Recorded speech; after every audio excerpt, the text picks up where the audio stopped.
Hi అందరికి.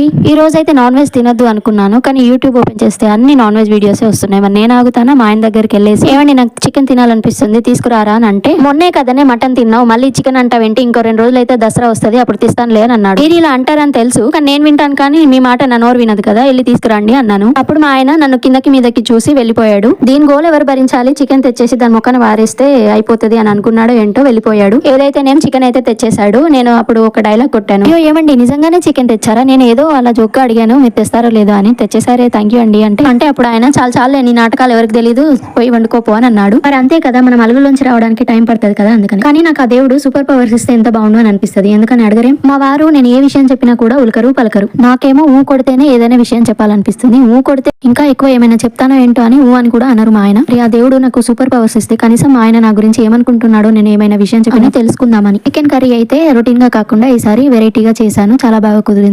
చూస్తుంటేనే నోరూరిపోతుంది కదా. మా వారైతే చికెన్ కర్రీ తినరు. అబ్బా బతికిపోయాను దేవుడు అనుకుంటున్నాడు కావచ్చు. నా రెసిపీ నచ్చితే నాకు చిన్న లైక్ ఇచ్చి నా ఛానల్ ని సబ్స్క్రైబ్ చేసుకోవచ్చు. బాయ్.